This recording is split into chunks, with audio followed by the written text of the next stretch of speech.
Hello, I'm Yvette Lillensteins, and today I'm here with Jan Leopold, and we make the Leopold Lillensteins team.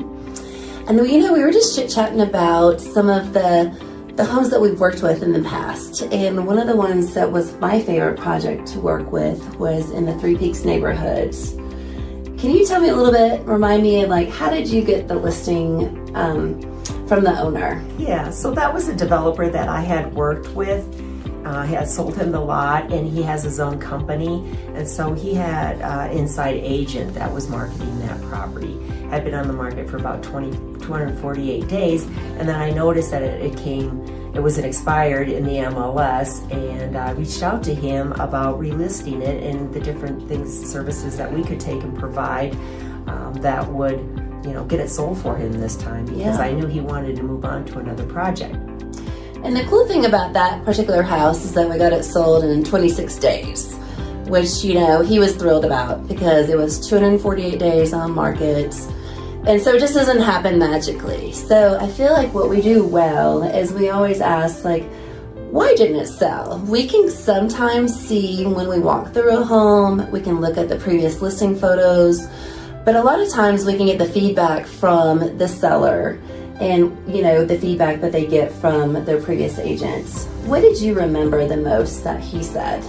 So for that one, a lot of it was privacy because there was a couple homes on each side, and the staging that was done in that home was from a Denver stager, so it was more of an urban feel of motion when you were walking through the house, as opposed to, people, that's why they want to buy in the mountains, is they want to have that mountain feel.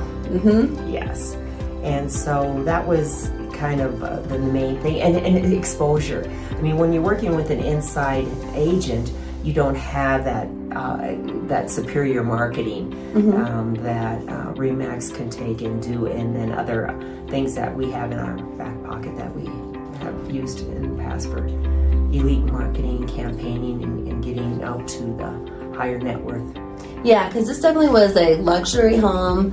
We could definitely brag about that it was the top sale in Silverthorne in 2024.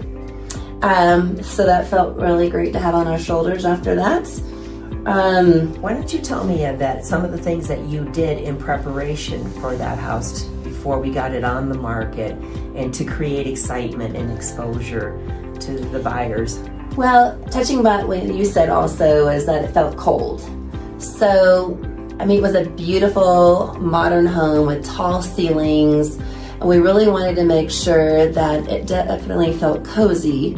And one of the opportunities was it felt, some of the feedback that we received, that it was too close to neighbors. Well, we made a plan to put in some privacy blinds, and also just to warm up every room. I feel like light linens and minimalism works really well in a smaller scale home, but in this particular setting, we wanted to add depth of layering and then bring in that emotion of being in a mountain home.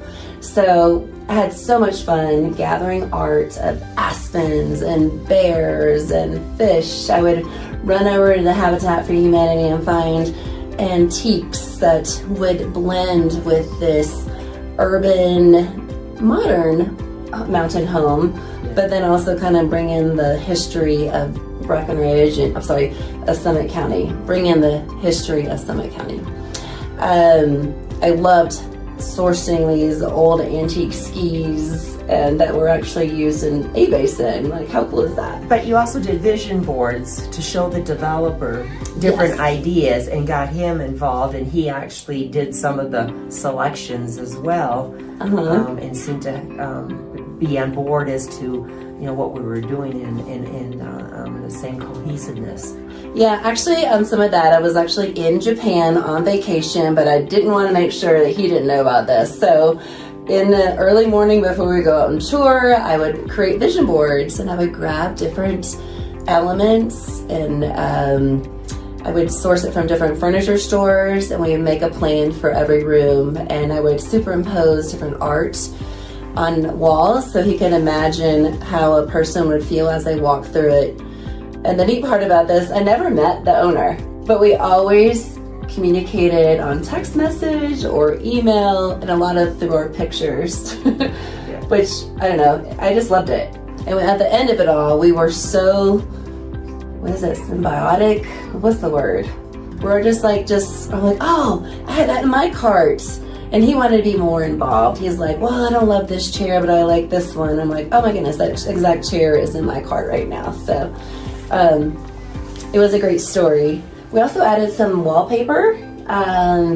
There was a bar area, and the downstairs area just felt very cold. So we added a larger sofa, wallpaper. We wanted to show how the room could be used as a family, how they would entertain. So we put in a shuffleboard table, different games. It was near a golf course, so we layered, nods to golf, fly fishing, all the things that Silverthorne has to offer. And talk about your providers, the people that you work with that you could take and help symbols. I can't really tell everybody that because I'd be like giving out my trade secrets, but yes, I'm armed and ready. I've got some great folks and they're professionals. They can do things correct way. We had a very heavy piece of art for the wall. He measured, he was using lasers to make sure it was properly installed and wouldn't damage this really beautiful home. So enough about me. What about, there's strategy too. When you're getting that house, people think just because you get an offer, our job is over. But that's not the truth. This is where your true skills and business acumen really show forth. So, yeah, working with him, he had a price in mind that he wanted for the property, so it was going back and forth with the buyers.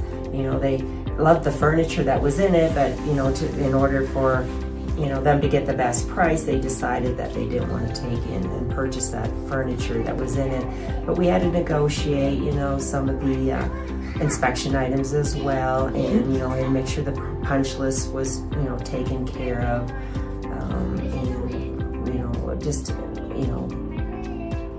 going back and forth with, typical stuff that, the seller definitely, was, I felt in control of this, and got the highest price for, at that time for his home. And even though we had to pack up the furniture, you know what? He's going to be building another one, and it's just going to go directly and hopefully create that same emotion. Yes. All right, so if you'd like to come and have another chat with us, we'd love to discuss your home and how we can get it from the expired list to sold. Again, I'm Yvette Lowensteins, and I'm Jan Leopold.